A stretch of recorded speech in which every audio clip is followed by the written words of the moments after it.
ಕತೆಗಳು ಕೇಳ್ತಾವಳಿ. ಸೀರೆಲ್ಲ ಉಡ್ಸಿದ್ದಾಯ್ತು. ಉಡ್ಸೋಷ್ಟರಲ್ಲಿ 11 ಗಂಟೆ ಮಾಡಾಕ್ತೀರಿ ಇವರು.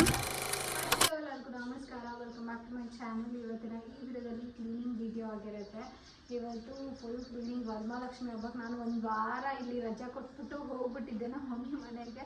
ಇವಾಗ ಮತ್ತೆ ಬಂದು ಸ್ಟಾರ್ಟ್ ಮಾಡ್ತಾ ಇದ್ರಿ ಕ್ಲೀನಿಂಗ್. ಅಂದರೆ ನಾವೇನು ಡೀಪ್ ಕ್ಲೀನಿಂಗ್ ಏನು ಮಾಡಲ್ಲ, ಕಿಚನ್ ಮಾತ್ರ ಡೀಪ್ ಕ್ಲೀನಿಂಗ್ ಮಾಡಿಕೊಂಡು ಸ್ಟೋರ್ ರೂಮೆಲ್ಲ ನಾನೇನೋ ಟಚ್ ಮಾಡ್ತಾ ಇಲ್ಲ. ಸ್ಟೋರ್ ರೂಮು ದೇವ್ರಿಗೆ ಏನೇನು ಬೇಕೋ ಅದನ್ನು ಮಾತ್ರ ತೊಳ್ಕೊಂಡು ಕ್ಲೀನ್ ಮಾಡ್ಕೊಳ್ಳೋಣ. ಇದೇ ಟೈಮಲ್ಲಿ ಜ್ವರ, ಲಾಸ್ಟ್ ಇಯರ್ನೂ ಕೂಡ ಒಂದು ಜ್ವರ ಬಂದಿದ್ದು, ಹೋದ ವರ್ಷನೂ ಕೂಡ ವರಮಹಾಲಕ್ಷ್ಮಿ ಹಬ್ಬಕ್ಕೆ. ಈ ಸತಿನೂ ಮತ್ತೆ ಹುಷಾರಾಗಿದ್ದಳು. ತಿರುಗಿ ನಿನ್ನೆ ಏನೋ ಭಯ ಪಟ್ಬಿಟ್ಲಂತೆ ನಮ್ಮ ಮಮ್ಮಿ ಮನೆ ಹತ್ರ.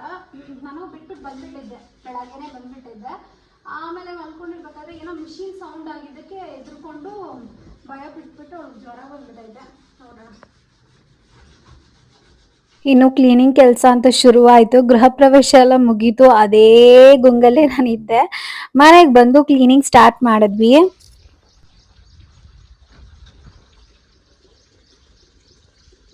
ನಾನು ಏನು ಮಾಡಿದ್ದೀನಿ ಅಂತಂದರೆ, ನನಗೆ ಎಷ್ಟು ಬೇಕೋ ಅಡುಗೆ ಮಾಡೋಕ್ಕೆ ಮತ್ತು ಎಲ್ಲ ಸ್ಟೋರ್ ಮಾಡ್ಕೊಳ್ಳೋಕ್ಕೆ, ಪುಡಿಗಳು ಎಲ್ಲ ಇಟ್ಕೊಳ್ಳೋಕ್ಕೆ ಏನೇನು ಬೇಕೋ ಅಷ್ಟು ಪಾತ್ರೆ ಮಾತ್ರ ನಾನು ಅಡುಗೆ ಮನೇಲಿ ಇಟ್ಕೊಂಡಿರೋದು. ಇನ್ನು ಎಕ್ಸ್ಟ್ರಾ ಒಂದೇ ಒಂದು ಲೋಟ ಕೂಡ ನಾನು ಇಟ್ಕೊಂಡಿಲ್ಲ.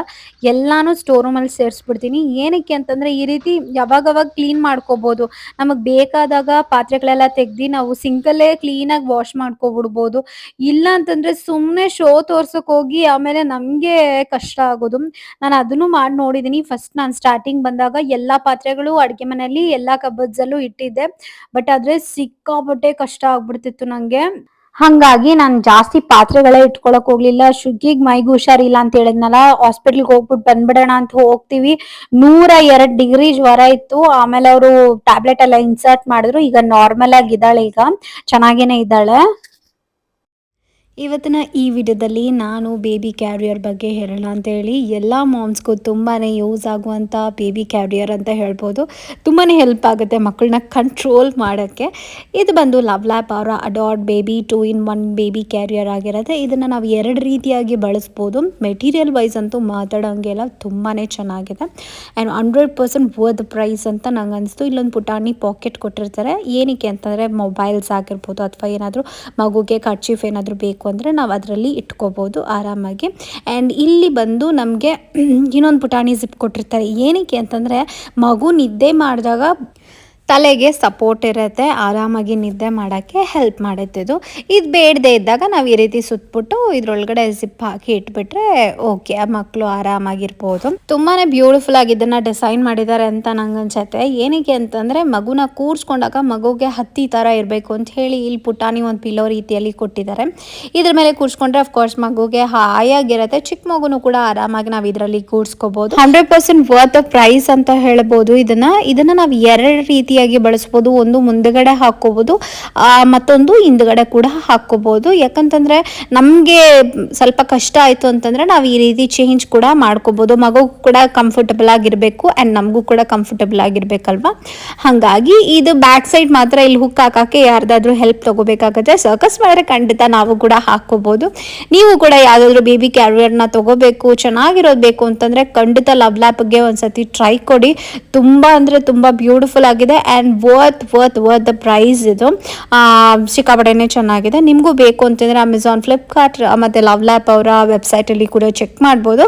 ಯಾವುದಕ್ಕೂ ನಾನು ಡಿಸ್ಕ್ರಿಪ್ಷನ್ ಬಾಕ್ಸಲ್ಲಿ ಲಿಂಕನ್ನು ಕೊಟ್ಟಿರ್ತೀನಿ, ಒಂದ್ಸತಿ ಚೆಕ್ ಮಾಡಿ. ಓಕೆನಾ. ಹೇಮಂತ್ ಅವ್ರಿಗೂ ನನಗೂ ಫುಲ್ ಜಗಳ ಅಂದರೆ ಜಗಳ. ನಂಗಂತೂ ಸಿಟ್ಟು ಬಂದ್ಬಿಡುತ್ತೆ. ನನಗೆ ಯಾಕೆ ಕೇಳ್ತೀರ, ಸುಮ್ಮನೆ ಅದು ಪುಟ್ಟ ವಿಚಾರನೇ ಇರುತ್ತೆ. ಅದಾದಮೇಲೆ ನಾನು ಕೆಲಸ ಮಾಡಬೇಕಾದ್ರೆ ಏನಾದರೂ ಸ್ವಲ್ಪ ಟ್ರಿಗರ್ ಆದರೆ ಸಾಕು, ನನಗೆ ಹಂಗೆ ಜಾಸ್ತಿ ಮಾಡ್ಕೊಂಡು ಹೋಗ್ಬಿಡ್ತೀನಿ ನಾನು. ಆಮೇಲೆ ಈ ವಿಡಿಯೋ ನೋಡಿದ್ರೆ ನನಗೆ ನಗು ಬರ್ತೈತಿ. ಇವಾಗ ಇಷ್ಟೊಂದು ಮಾತಾಡೋ ಅವಶ್ಯಕತೆ ಇತ್ತಾ ನಾನು ಅಂತ ಅಂದ್ಬಿಟ್ಟು ನನಗೆ ಅನ್ನಿಸ್ತು. ಏನು ಮಾಡೋಕ್ಕಾಗಲ್ಲ, ಅದು ಕೋಪ ಬಂದ್ಬಿಡುತ್ತೆ. ಏನು ಮಾಡೋಕ್ಕಾಗಲ್ಲ. ಅದು ನಿಮಗೂ ಹಿಂಗೆ ಆಗುತ್ತಾ? ಇಷ್ಟಿದ್ರೆ ಅಷ್ಟು ಮಾಡ್ತೀರಾ ನೀವು ಕೆಲಸ ಮಾಡಬೇಕಾದ್ರೆ ಅಂತ ನಂಗೆ ಕಾಮೆಂಟ್ ಅಲ್ಲಿ ಹೇಳಿ. ಓಕೆನಾ. ಅಂಡ್ ನಿಮ್ಮ ಮನೆಯಲ್ಲಿ ಹಬ್ಬದ ಪ್ರಿಪರೇಷನ್ಸ್ ಎಲ್ಲ ಹೇಗ್ ನಡೀತೈತೆ? ಆಲ್ರೆಡಿ ನಾನು ಈ ವಿಡಿಯೋ ಅಪ್ಲೋಡ್ ಮಾಡೋಷ್ಟರಲ್ಲಿ ಹಬ್ಬ ಅಂತೂ ಮುಗ್ದಿರುತ್ತೆ. ಅಂಡ್ ಹೇಗ್ ಮಾಡಿದ್ರಿ ಏನು ಅಂತಾನು ಕೂಡ ನಂಗೆ ಕಾಮೆಂಟ್ ಅಲ್ಲಿ ಹೇಳಿ. ನಂಗಂತೂ ಕ್ವಿಕ್ ಆಗಿನೇ ಮಾಡ್ಬಿಟ್ವಿ ನಾವು. ಜಸ್ಟ್ ನಾನು ಅಡ್ಗೆ ಮನೆ ಮಾತ್ರ ಕ್ಲೀನಿಂಗ್ ಇಟ್ಕೊಂಡಿದ್ದು. ಆಮೇಲೆ ದೇವ್ರ ಮನೇನ ಕ್ಲೀನ್ ಮಾಡಿದ್ವಿ. ಆಮೇಲೆ ಮೇಲೆಯಿಂದ ಕಸ ಎಲ್ಲ ಗುಡಿಸಿ ಒರೆಸ್ಬಿಟ್ರೆ ಮುಗೀತು ಅಂತ ಅನ್ಕೊಂಡು ಧೂಳೆಲ್ಲ ಉದುರ್ಕೊಂಡ್ವಿ ಅಷ್ಟೇನೆ. ಎಕ್ಸ್ಟ್ರಾ ಎಲ್ಲ ಏನು ಮಾಡಕ್ ಹೋಗ್ಲಿಲ್ಲ ಈ ಸತಿ. ಮೊನ್ನೆ ಎಲ್ಲ ಊರ ಹಬ್ಬ ಅಂತ ಹೇಳ್ಬಿಟ್ಟು ಫುಲ್ ಮನೆ ಕ್ಲೀನ್ ಮಾಡಿದ್ದಾಯ್ತು. ಬಟ್ ಆದ್ರೆ ವೇಸ್ಟ್ ಆಯ್ತು. ಕ್ಲೀನ್ ಆಯ್ತು ಮನೆ, ಇಲ್ಲ ಅಂತಲ್ಲ.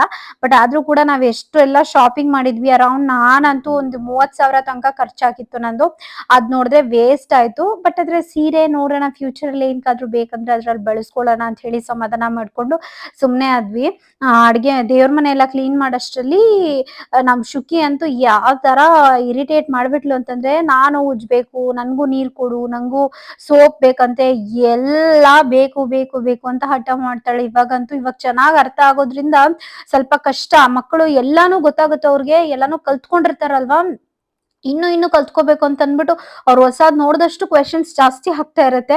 ಆ ಕ್ವೆಶನ್ಸ್ ಆನ್ಸರ್ ಮಾಡಿನೇ ಸಾಕಾಗ್ಬಿಡತ್ತೆ. ನಾನೇನ್ ಮಾಡಿದೆ ಅಂತಂದ್ರೆ 2 days ಆಗಿ ಡಿವೈಡ್ ಮಾಡ್ಕೊಂಡೆ. ಫಸ್ಟ್ ಡೇ ಬಂದ್ಬಿಟ್ಟು ನಾನು ಫುಲ್ ಬೆಳಿ ಸಾಮಾನೆಲ್ಲ ತೊಳ್ದಿಟ್ಬಿಟ್ಟೆ.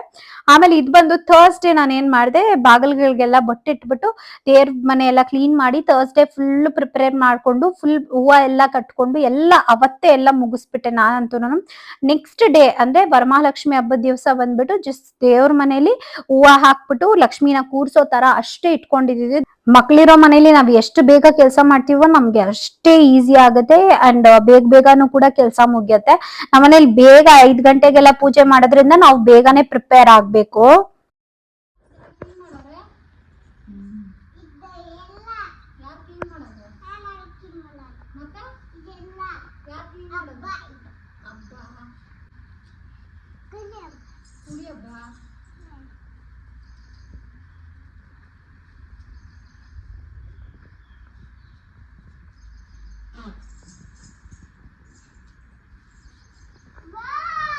ಸೀರೆ ಉಡ್ಸೋಣ ಅಂತ ಬಂದೆ. ಇವಾಗ ಸೀರೆ ಉಡಿಸ್ಬೇಕು. ಜಲ್ದಿ ಕತೆಗಳು ಕೇಳ್ತಾವಳು. ನೋಡಿ ಗೈಸ್, ಇವಾಗ ನಮ್ಮ ಮನೆಗೆ ಬಂದ್ಬಿಟ್ಟು ಉಡ್ಸ್ಕೊಟ್ಬಿಟ್ಟು ಹೋಗ್ತಾಳೆ. ನಿಮಗೂ ಯಾರಿಗಾದ್ರೂ ಬೇಕಂತಂದ್ರೆ ಚಾರ್ಜ್ ಮಾಡು.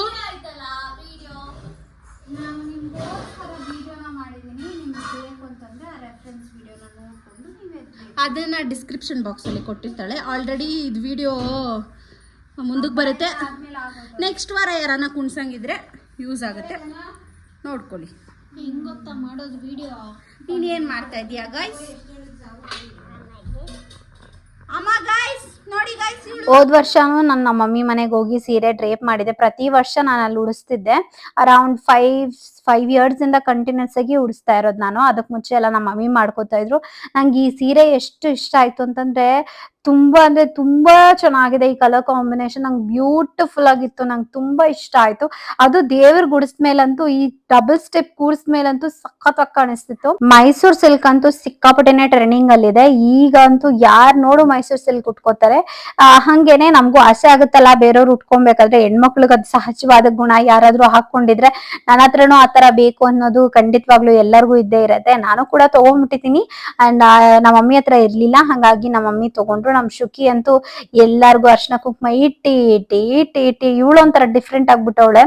ಯಾರ್ಯಾರು ಏನೇನ್ ಮಾಡ್ತಾರೋ ಅದೆಲ್ಲಾ ಮಾಡ್ಬೇಕು ಅಂತ ಹೇಳಿ ಹಠ ಮಾಡ್ತಾಳೆ. ಅದನ್ನೆಲ್ಲ ನಮ್ ದೀಪು ಮಾಡಿಸ್ಕೊತಾ ಇದ್ರಲ್ಲ, ಅವಳು ಕೊಡ್ಬೇಕು ಒಂದು ಪ್ರೈಸ್. ಅವಳು ಶುಕಿ ಹೆಂಗೆ ಅಂತಂದ್ರೆ, ಅವ್ಳ ಕೆಲ್ಸ ಅವಳು ಏನೇನ್ ಹೇಳ್ತಾಳೋ ಅದೆಲ್ಲಾ ಮಾಡ್ಬಿಟ್ರೆ ಅವಾಗ ಮುತ್ತಿಕ್ಬೇಕು. ಆಮೇಲೆ ಹಂಗೆ ಸರಿಯಾಗಿ ಪುಸಿ ಮಾಡ್ತಾಳೆ. ನಾನು ಗೋಲ್ಡನ್ ಟೇಪ್ ಅಂತ ಹೇಳಿದ್ನಲ್ಲ, ಈ ರೀತಿ ಟೇಪ್ಸ್ ಅನ್ನ ತಗೊಂಡು ಹಾಕೋಬಹುದು. ಇನ್ನು ಸೀರೆ ಡ್ರೇಪಿಂಗ್ ವಿಡಿಯೋ ಅಂತೂ ನಾನು ಡಿಸ್ಕ್ರಿಪ್ಷನ್ ಬಾಕ್ಸ್ ಅಲ್ಲಿ ಲಿಂಕ್ ಅನ್ನ ಕೊಟ್ಟಿರ್ತೀನಿ. ಆಲ್ರೆಡಿ ಹಬ್ಬ ಆಗಿರುತ್ತೆ. ಬರೋವಾರ ಯಾರಾದ್ರೂ ಕೂರ್ಸ್ಕೊಳ್ಳೋದಾದ್ರೆ ಖಂಡಿತವಾಗ್ಲೂ ಆ ಟಿಪ್ಸ್ ನ ಫಾಲೋ ಮಾಡಿದ್ರೆ ತುಂಬಾ ಈಸಿಯಾಗಿ ನಾನು ಹೇಗೆ ಉಡಿಸ್ತೀನೋ ಆ ರೀತಿ ತೋರಿಸ್ತಾ ಇದೀನಿ. ಇನ್ನೂ ಈಸಿಯಾಗಿ ಮಾಡ್ತಾರೆ. ಬಟ್ ಇದ್ರೆ ನಂಗೆ ಆ ಮೆಥಡ್ ಇಷ್ಟ ಆಗೋದಿಲ್ಲ. ನಂಗೆ ಈ ಮೆಥಡ್ ಏನೇ ಇಷ್ಟ. ಹಾಗಾಗಿ ನಾನು ಇದನ್ನ ವಿಡಿಯೋನ ಡಿಸ್ಕ್ರಿಪ್ಷನ್ ಬಾಕ್ಸ್ ಅಲ್ಲಿ ಕೊಟ್ಟಿರ್ತೀನಿ. ಓಕೆ, ಇದೆಲ್ಲ ಇನ್ನ ಸರಿ ಮಾಡ್ಬೇಕು ಗೈಸ್. ಅದು ಬಾಚಿನಿತ್ತ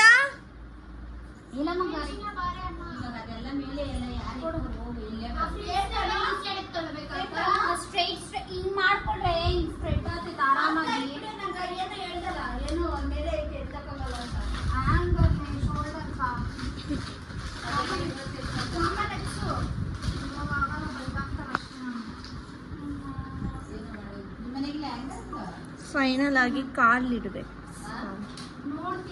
ಈ ಕಾಸಿನ ಸರ ನಾನು ಬಾಣಂತನದಲ್ಲಿ ಅಲ್ಲಿ ಇರ್ಬೇಕಾದ್ರೆ ಇದನ್ನ ತಗೊಂಡಿದ್ದು. ನಂಗೆ ತುಂಬಾ ಇಷ್ಟ ಈ ಕಾಸಿನ ಸರ ಹಾಕೋದು ಅಂತಂದ್ರೆ. ನಮ್ಮನೆಗೂ ಒಂದ್ ಸೆಟ್ ತಗೋಬೇಕು ಬರೋ ವರ್ಷಕ್ಕೆ.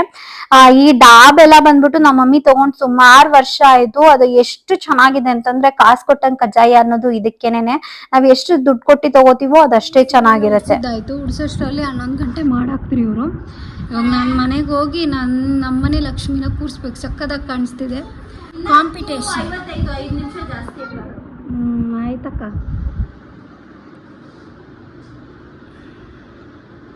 ಸಕ್ಕತ್ತಾಗಿ ಬಂದಿದೆ. ಬಾಚಿನಿ ಹೋಗೋಣ.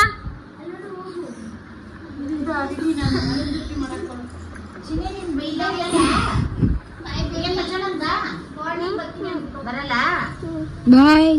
ಈ ವಿಡಿಯೋನ ಇಲ್ಲಿಗೆ ಮುಗಿಸ್ತಾ ಇದ್ದೀನಿ. ವಿಡಿಯೋ ಇಷ್ಟ ಆದರೆ ಪ್ಲೀಸ್ ವಿಡಿಯೋಗೆ ಒಂದು ಲೈಕ್ ಕೊಡಿ ಅಂತ ಹೇಳ್ತಾ, ಇನ್ನು ಯಾರೆಲ್ಲ ನನ್ನ ಚಾನಲ್ನ ಸಬ್ಸ್ಕ್ರೈಬ್ ಮಾಡಿದೆ ವೀಡಿಯೋಸ್ನ ನೋಡ್ತಿದ್ರು ಪ್ಲೀಸ್ ಹೋಗಿ ಚಾನಲ್ನು ಕೂಡ ಸಬ್ಸ್ಕ್ರೈಬ್ ಮಾಡಿಕೊಂಡು ನೋಡಿ. ಆ್ಯಂಡ್ ನನ್ನ ಚಾನಲ್ನ ಇಷ್ಟಪಡೋರು, ನನ್ನ ವೀಡಿಯೋಸ್ ಇಷ್ಟ ಆಗೋರಿಗೆ ಮಾತ್ರ ನಾನು ಹೇಳೋದು ಈ ಪದನ. ನನ್ನ ಚಾನಲ್ನ ಸಬ್ಸ್ಕ್ರೈಬ್ ಮಾಡ್ಕೊಳ್ಳಿ, ವೀಡಿಯೋಸ್ನ ಲೈಕ್ ಮಾಡಿ ಆ್ಯಂಡ್ ಶೇರ್ ಮಾಡಿ ಅಂತ ಹೇಳೋದು. ನನ್ನ ವೀಡಿಯೋಸ್ ಇಷ್ಟ ಆದವ್ರಿಗೆ ಮಾತ್ರ. ಇಷ್ಟ ಆಗದೆ ಇರೋರಿಗೆ ನಾನು ಯಾವತ್ತೂ ಫೋರ್ಸ್ ಮಾಡೋಕ್ಕೆ ಹೋಗಲ್ಲ. ನಾನು ಏನಕ್ಕೆ ಈ ಪದ ಹೇಳ್ತಾ ಇದ್ದೀನಿ ಅಂತಂದರೆ, ರೀಸೆಂಟಾಗಿ ಒಂದು ಕಾಮೆಂಟ್ ಬಂತು. ಅದು ಒಂಥರ ಮೈಂಡ್ ಒಂಥರ ಟ್ರಿಗರ್ ಥರ ಟಾಂಟ್ ಮಾಡಿ ಮಾತಾಡಿರೋ ಥರ ಇತ್ತು. ಹಾಗಾಗಿ ನಾನು ಅದನ್ನು ರಿಪೀಟೆಡಾಗಿ ಅಲ್ಲಲ್ಲ ಸ್ಪ್ರೆಡ್ ಮಾಡ್ತಾ ಇದ್ದೀನಿ ಅಷ್ಟೇ. ನಂಗೆ ಇಷ್ಟ ಆಗಲಿಲ್ಲ ಅದು. ಆ ಥರ ಎಲ್ಲ ಮಾತಾಡಬಾರ್ದು. ಬಟ್ ಆದರೆ ಎಣ್ಣೆ ಶಸ್ತ್ರು ಅಂತ ಹೇಳ್ತಾರಲ್ಲ, ಅದು ನಿಜ ಅಂತ ಆಮೇಲೆ ಗೊತ್ತಾಯಿತು ನನಗೆ. ಓಕೆ, ನಾನು ಈ ವಿಡಿಯೋನ ಇಲ್ಲಿಗೆ ಮುಗಿಸ್ತಾ ಇದ್ದೀನಿ. ಬಾಯ್.